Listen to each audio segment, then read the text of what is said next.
तो घनशू वाटतो.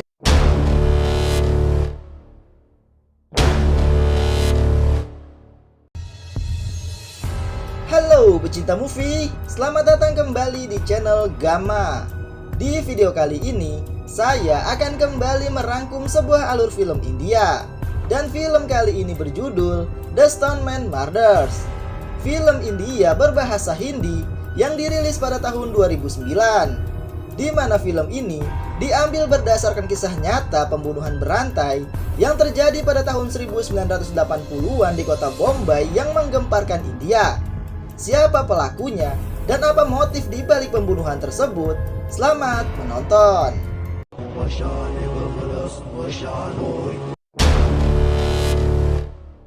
तीन रानी बाबा तेरे पास तू डुल्ला हाँ? बोल. Berlatar pada tahun 1983 di kota Bombay, India, film ini dimulai di mana tiga orang pria yang sedang bermain kartu tiba-tiba didatangi oleh seorang pemulung remaja yang sedang sakau dan meminta rokok organik pada salah satu pria di sana yang menjadi pengedar, yaitu Kumar. Tetapi Kumar tidak memberikannya karena pemuda tersebut belum membayar rokok yang kemarin. Remaja itu pun lalu kembali menemui adiknya dalam keadaan kesal. Ditambah ia tidak memiliki uang sepeser pun untuk membeli makanan. Sang adik pun menasehatinya jika ia ingin mendapatkan uang maka ia harus bekerja keras. Ia harus bangun pagi-pagi sekali dan pergi ke daerah Sion untuk memulung di sana. Karena setelah jam 7 tempat itu sudah dibersihkan. Mendengar itu remaja itu pun mengatakan pada adiknya kalau malam ini ia akan pergi dan tidur di sana agar esok pagi ia akan memulung lebih dulu di sana sebelum pemulung-pemulung lain datang. Sorenya ia pun pergi ke daerah Sion sendirian meninggalkan sang adik. Akan tetapi bukannya mendapatkan uang, esok paginya seorang petugas kebersihan dari rumah sakit Sion justru menemukan remaja tersebut yang sudah tewas di samping tembok rumah sakit dengan kepala yang hancur seperti ditimpa batu besar. Dan di sekitaran mayat ditaburi bubuk merah. Siangnya polisi pun langsung menangkap Kumar dan kedua temannya yang dicurigai sebagai pelaku. Dan polisi yang menangkap mereka adalah Subinspektur Sanjay dari Satuan Khusus Kriminal. Sanjay pun mulai menginterogasi mereka di dalam sel tahanan. Tetapi karena jawaban Kumar yang terdengar sombong seperti menantang karena memiliki backingan, Sanjay pun murka dan langsung memukuli Kumar tanpa ampun. Di kantor polisi tersebut juga ada seorang subinspektur yang bernama Kedar. Kedar tidak terlalu menyukai Sanjay dan selalu ingin bersaing dengan Sanjay. Sementara Sanjay setelah menyiksa Kumar, ia pun keluar dan menyuruh bawahannya untuk memberikan mereka air. Akan tetapi tidak berselang lama bawahannya terlihat panik saat membawakan air. Dan ia pun langsung memanggil Sanjay. Dan saat diperiksa, ternyata Kumar sudah tewas di dalam sel tahanan akibat siksaan yang dilakukan Sanjay. Yang membuat Sanjay pun menjadi panik dan bingung, begitu juga dengan polisi di sana. Dan karena kejadian tersebut, Sanjay pun dibebas tugaskan sementara oleh atasannya yaitu asisten komisaris bernama Satam. Yang juga mendapat perintah dari komisaris karena Sanjay telah membuat stigma polisi sebagai seorang pembunuh di unit mereka. Dan kasus pembunuhan remaja itu pun akhirnya diserahkan kepada Kedar. Saat Sanjay pulang ke rumah, ia pun memberitahukan kepada istrinya yang bernama Manali perihal dirinya yang disuspend sementara. Dan itu membuat sang istri pun terkejut. Sementara malamnya, pembunuhan kembali terjadi, di mana seorang pengemis yang sedang tertidur, tiba-tiba kepalanya dihantam batu besar oleh pelaku misterius. Beberapa hari kemudian, Sanjay kembali menemui atasannya. Sanjay meminta pada Satam memberinya kesempatan untuk kembali bergabung. Tetapi Satam mengatakan kalau ini di luar kendalinya. Sanjay pun memohon dan meminta agar Satam memberinya kesempatan untuk melakukan penyelidikan walaupun secara tidak resmi. Sanjay sangat yakin kalau ia bisa menyelesaikan kasus pembunuhan berantai ini, ditambah hingga kini sudah ada 5 pengemis yang menjadi korban. Satam yang juga ingin kasus ini segera selesai, ia pun memberikan kepercayaan pada Sanjay untuk melakukan investigasi secara paralel. Dan jika Sanjay berhasil, maka ia bisa merekomendasikan kembali agar Sanjay kembali bergabung dalam kepolisian. Akan tetapi ia tidak akan membantu Sanjay dalam penyelidikan ini. Malamnya Sanjay mendatangi bawahan kepercayaannya yaitu Kamble di rumahnya. Di mana saat di rumah Kamble, Sanjay pun mengetahui kalau istri Kamble yang kedua kembali melarikan diri seperti istri pertamanya dulu. Sanjay pun bertanya apa yang sebenarnya dilakukan Kamble hingga kedua istrinya melarikan diri. Tetapi Kamble justru bertanya apa yang membuat Sanjay datang ke rumahnya malam-malam begini. Sanjay lalu mengatakan kalau atasan mereka telah memberikannya kesempatan untuk melakukan penyelidikan kasus pembunuhan berantai ini secara tidak resmi. Karena itulah ia butuh bantuan Kamble untuk membawakannya semua salinan laporan dari kasus ini secara diam-diam dan tanpa diketahui oleh Kedar.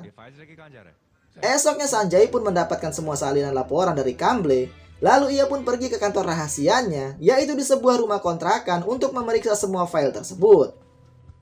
Setelah memeriksa semua file termasuk laporan forensik, otopsi, dan olah TKP, Sanjay mendapatkan sedikit petunjuk dan pola di mana dari 5 pembunuhan tersebut dilakukan di daerah sekitaran Sion dan Matunga. Setiap pembunuhan dilakukan antara pukul 10 malam dan pukul 4 pagi.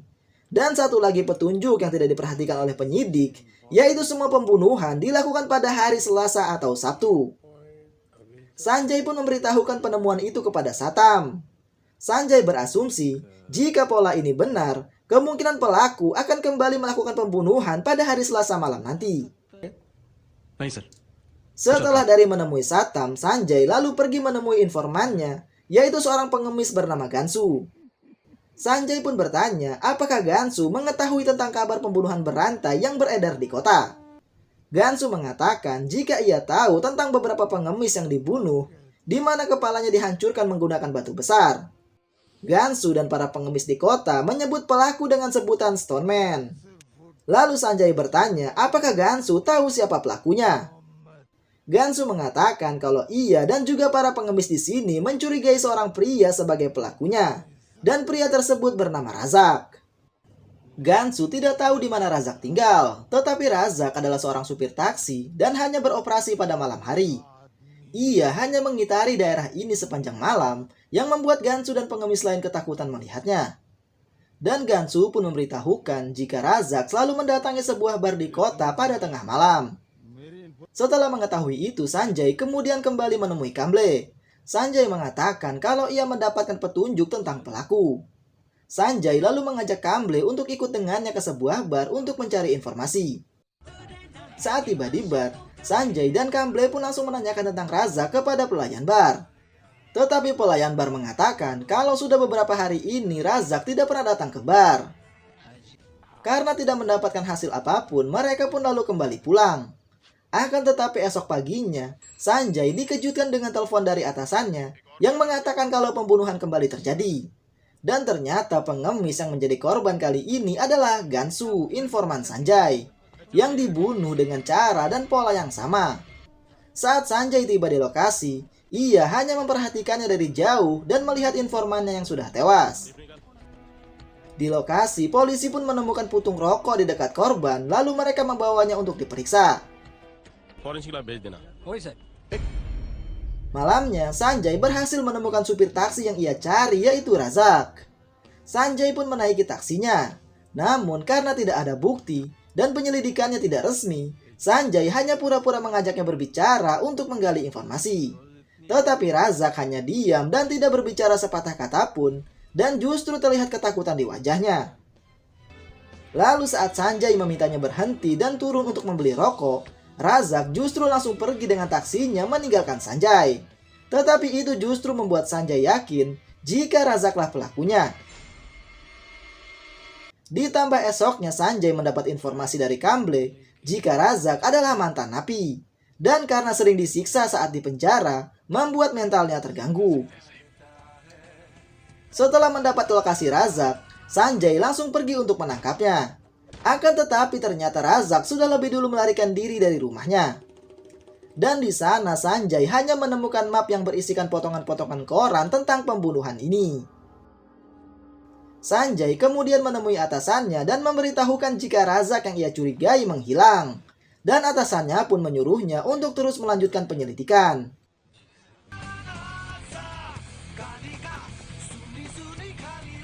Lalu pada hari Sabtu malam, Sanjay berjalan kaki di daerah yang banyak pengemis tinggal.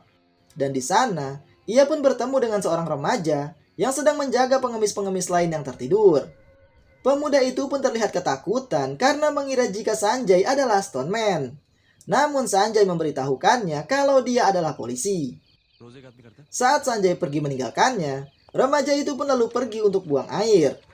Tetapi ternyata ia sudah diawasi oleh Stoneman, di mana pelaku langsung mendekati sang remaja dari belakang dan langsung menghantam kepala remaja tersebut dengan batu hingga tewas. Dan suara hantaman batu itu pun terdengar oleh Sanjay yang sedang berjalan. Saat pelaku hendak pergi, kain yang ia pakai tersangkut kawat dan robek. Sedangkan Sanjay saat mencari asal dari suara tersebut, ia pun sangat terkejut ketika melihat remaja yang baru saja ia temui telah dibunuh oleh Stoneman. Sanjay pun berusaha mencari, tetapi tidak ada siapapun di sana. Sanjay kemudian kembali dan menggambar sketsa di TKP. Lalu ia pun tidak sengaja melihat sobekan kain yang tersangkut di kawat. Sanjay kemudian menyimpan sobekan kain tersebut dan pergi dari sana. Lalu esok malamnya Sanjay membawa sobekan kain tersebut kepada penjual kain untuk mencari tahu jenis kain dan di mana membelinya. Tetapi penjual kain mengatakan kalau mereka tidak akan menemukan kain seperti ini di Bombay karena kain seperti ini biasanya dibuat dan digunakan sendiri oleh suatu suku yang tinggal di tengah hutan untuk sehari-hari dan tidak dijual. Sanjay kemudian menelpon Satam untuk memberitahu, tetapi Satam justru memberitahukan jika komisaris telah memerintahkan 40 polisi untuk berpatroli di sekitaran daerah Sion dan Matunga pada malam hari. Satam pun meminta Sanjay untuk berhati-hati selama penyelidikannya dan jangan sampai Kedar ataupun polisi lain mencurigainya, sebab itu akan menjadi masalah untuk mereka berdua. Lalu saat Sanjay kembali ke mobil, ia pun melihat dari kaca mobil seseorang yang menutupi tubuhnya dengan kain lewat di sana. Sanjay yang curiga langsung mengejarnya, tetapi tidak ketemu.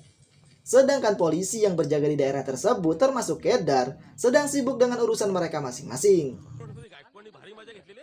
Sementara Stoneman kembali mendekati korbannya yang sedang tidur. Tetapi kali ini korbannya bangun saat Stoneman hendak menghantamnya dengan batu. Mendengar suara teriakan, Sanjay dan polisi pun langsung berlari ke lokasi.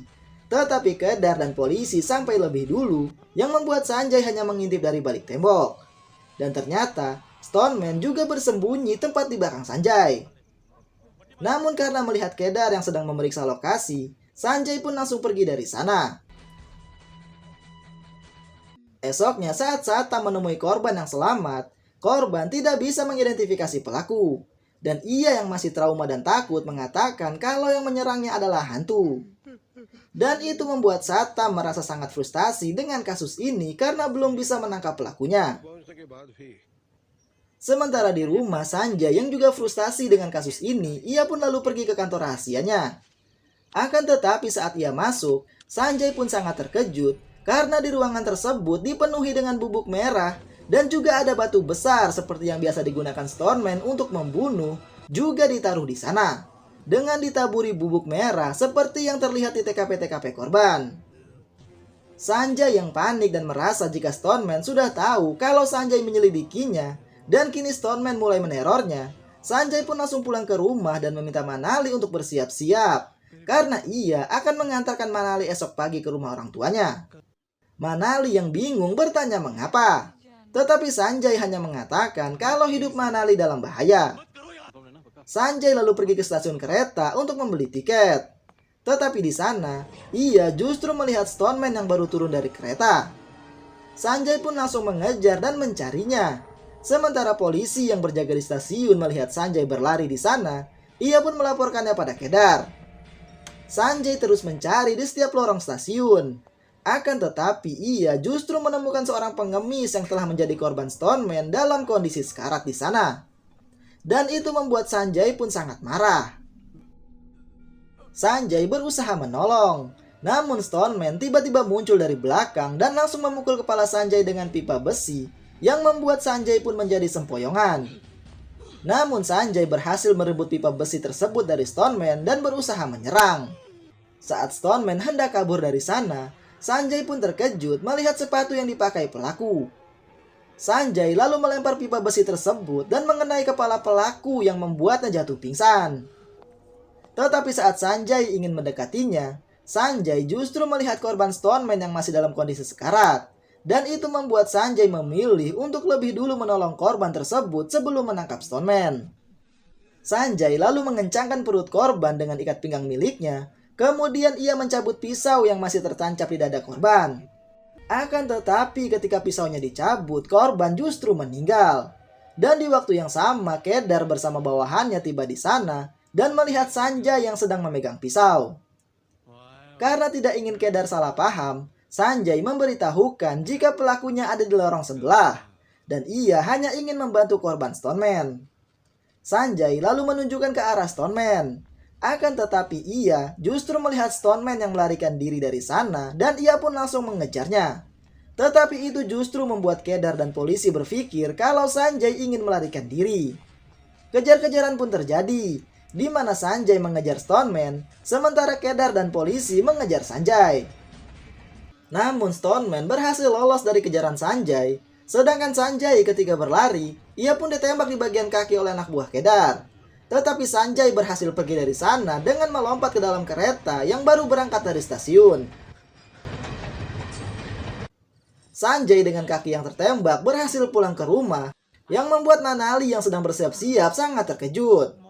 Sanjay pun meminta Manali untuk membawanya ke rumah mereka yang lain, karena polisi kapan saja bisa tiba di sini.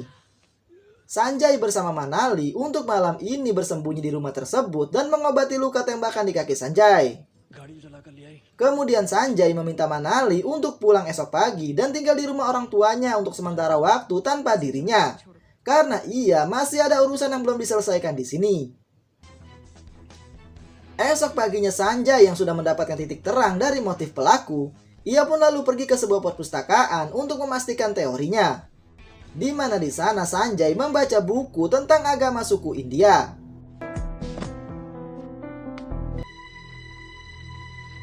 Sementara Kedar bersama polisi menemukan kantor rahasia Sanjay dari pemilik rumah kontrakan. Dan ketika mereka masuk untuk memeriksa, mereka pun terkejut dengan apa yang mereka lihat di dalam. Melihat potongan-potongan koran tentang para korban Stoneman ada di sana, begitu juga dengan batu dan bubuk merah yang ada di mana-mana, Kedar pun semakin yakin kalau Sanjay adalah Stoneman. Kedar pun lalu memberitahukan hal tersebut kepada komisaris dan juga Satam, jika pembunuh berantai yang mereka cari selama ini adalah Sanjay.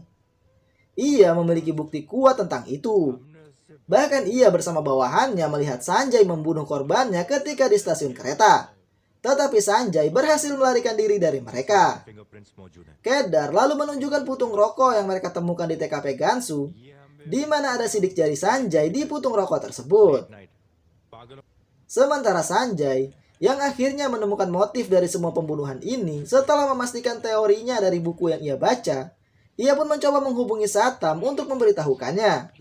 Tetapi karena Satam sedang bersama komisaris membahas tentang Sanjay, Satam pun mematikan teleponnya.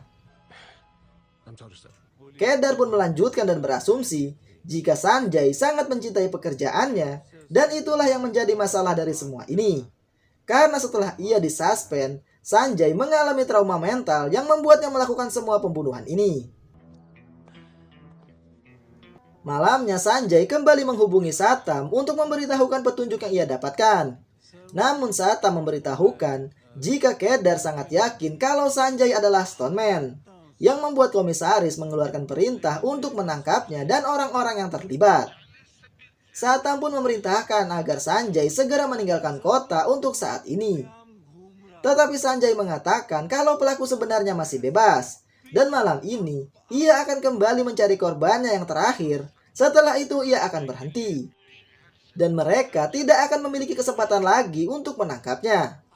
Tetapi Satam meminta Sanjay untuk memikirkan keselamatannya dulu saat ini. Satam akan mengambil alih penyelidikan ini, dan setelah ia berhasil menangkap pelaku yang sebenarnya, baru ia akan menghubungi Sanjay. Tetapi untuk saat ini, Sanjay harus meninggalkan kota dan sembunyi. Satam mengatakan kalau ia akan mengirim mobil dan seorang supir kepercayaannya untuk menjemput Sanjay di sebuah lokasi pada jam 10 malam ini dan membawa Sanjay keluar dari kota Bombay. Karena ini adalah perintah dari atasannya, Sanjay pun terpaksa mengikuti. Saat Sanjay sedang ingin bersiap-siap, Kamble menelponnya. Kamble mengatakan kalau Satam bersama polisi membuat rencana untuk menjebak Sanjay, di mana Satam akan mengirim Sanjay mobil dan polisi akan langsung menangkap Sanjay ketika Sanjay menaiki mobil tersebut. Mendengar itu membuat Sanjay pun sangat terkejut dan seperti tidak percaya kalau Satam akan mengkhianatinya. Sanjay lalu meminta Kamble untuk menemuinya jam 10 malam ini di taman. Awalnya Kamble menolak karena takut dan tidak ingin terlibat lagi. Tetapi karena Sanjay memaksanya, Kamble pun terpaksa menurutinya. Mereka pun akhirnya bertemu di taman. Sanjay meminta Kamble untuk menyerahkan berkas dari penyelidikannya selama ini kepada Satam secara langsung, di mana ada petunjuk dan kesimpulan dari kasus ini di berkas tersebut. Lalu Sanjay memberitahukan Kamble, saat ia bertemu Stoneman di stasiun, ia melihat sepatu yang dipakai Stoneman, di mana sepatu tersebut adalah sepatu khusus yang hanya dibuat oleh kepolisian untuk unit mereka, yang membuat Sanjay yakin kalau Stoneman adalah seorang petugas polisi dari unit khusus kriminal. Dan motif pembunuhan ini adalah sebagai ritual, seperti yang dilakukan oleh suku dalam India yang tinggal di dalam hutan. Dan ritual ini disebut dengan ritual pengorbanan manusia. Karena itulah di setiap TKP selalu ditaburi bubuk merah di sekitaran korban dan juga batu yang digunakan untuk membunuh, seperti ritual yang mereka lakukan saat berdoa ataupun pemakaman. Dan waktu pembunuhan pun hanya dilakukan pada hari Selasa dan Sabtu antara pukul 10 malam dan pukul 4 pagi. Sedangkan inti dari ritual ini adalah untuk pengobatan, di mana sesuai ritual, jika 9 orang telah dikorbankan dengan cara ini, maka bahkan penyakit yang tidak bisa disembuhkan sekalipun akan bisa disembuhkan, seperti penyakit impoten. Sudah ada 8 orang yang menjadi korban, yang berarti ada 1 korban lagi yang tersisa. Dan hari ini adalah hari Selasa, maka pembunuhan lain akan terjadi malam ini. Mendengar itu, Kamble pun bingung dari mana Sanjay mengetahui semua ini. Sanjay pun meminta Kamble untuk memastikan berkas ini sampai kepada Satam, karena ia akan meninggalkan kota malam ini. Lalu ketika Sanjay meminta Kamble untuk mencari tahu siapa saja dari unit mereka yang datang dari sebuah suku, namun Kamble justru mengangkat batu dan langsung menghantam kepala Sanjay yang membuat Sanjay pun pingsan. Ternyata Stoneman yang selama ini dicari adalah Kamble. Dan korban terakhir yang akan ia korbankan adalah Sanjay. Dan ternyata apa yang dikatakan Sanjay memang benar, di mana Kamble melakukan ritual pembunuhan ini untuk menyembuhkan penyakit impotennya. Dan itulah yang menjadi alasan mengapa kedua istri Kamble melarikan diri dan meninggalkan Kamble. Dan karena Sanjay adalah korban terakhirnya, ia pun membuat Sanjay percaya kalau Satam ingin menjebaknya agar Sanjay tidak meninggalkan kota. Sedangkan Razak yang dicurigai Sanjay ternyata adalah informan Kedar, yang memang diperintahkan Kedar untuk mencari keberadaan Stoneman. Kamble kemudian mulai melakukan ritual persembahan terakhirnya, sementara Kedar dan polisi mendapat informasi jika informan mereka melihat Sanjay memasuki taman, dan Kedar pun langsung menuju ke taman. Sedangkan di taman, saat Kamble menaburi bubuk merah pada Sanjay, Sanjay pun tersadar dari pingsannya. Lalu ketika Kamble ingin menghantamnya dengan batu, Sanjay pun bangun dan menggagalkan Kamble. Sanjay pun berhasil menjatuhkan Kamble, tetapi karena Kamble yang terus mencoba melawan, Sanjay terpaksa ingin menghantamnya dengan batu. Namun Kedar lebih dulu tiba di sana dan langsung menembak Sanjay, karena ia melihat Sanjay yang ingin membunuh Kamble dengan batu. Kedar tidak langsung membunuh Sanjay di sana, dan ia lebih memilih untuk membawa Sanjay ke rumah sakit karena ia ingin tahu apa motif Sanjay melakukan semua pembunuhan ini. Dan itu membuat Kamble terlihat kesal. Sanjay akhirnya berhasil diselamatkan, dan Kedar pun menunggu Sanjay sadar untuk diinterogasi. Sedangkan Kamble yang takut Sanjay akan memberitahukan yang sebenarnya, ditambah ia juga ingin menyelesaikan ritual terakhirnya. Malam harinya, ia pun mendatangi ruangan Sanjay untuk membunuh. Akan tetapi saat ia ingin melakukannya, lampu di ruangan menyala, dan ternyata semua pasien yang ada di ruangan Sanjay adalah polisi, yang langsung menghentikan Kamble dan menangkapnya. Ternyata ini adalah rencana Satam, setelah Satam membaca berkas Sanjay yang ditemukan di taman. Ia pun memahami kasus ini, dan mencurigai Kamble karena Kamble berasal dari sebuah suku di India. Itulah sebabnya Satam memasang jebakan ini untuk menangkap Kamble dengan bukti. Namun Satam memilih untuk tidak mengungkap kasus ini pada siapapun termasuk komisaris dan hanya unit mereka yang tahu tentang ini. Satam tidak ingin mengungkap pelakunya dan menutup kasus karena pelakunya adalah bawahannya sendiri. Dan itu akan sangat membuat malu unit mereka termasuk departemen polisi.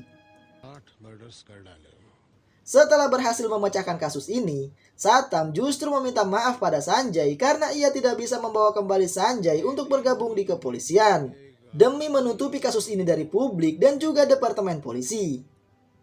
Tetapi Satam memberikan perintah terakhir untuk Sanjay dan perintah tersebut adalah untuk menembak mati Kamble di hutan lalu menguburnya di sana.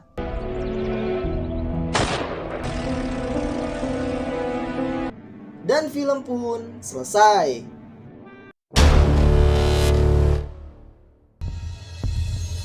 Itulah rangkuman alur dari film The Stoneman Murders, di mana pelaku pembunuhan berantai pada tahun 1983 tidak pernah terungkap ke publik. Akan tetapi pada tahun 1987, pembunuhan serupa dengan pola yang sama kembali terjadi di kota lain yaitu Calcutta. Dan polisi kembali tidak menemukan bukti apapun. Sekian video kali ini, dan nantikan video selanjutnya. Terima kasih sudah menonton, dan sampai jumpa.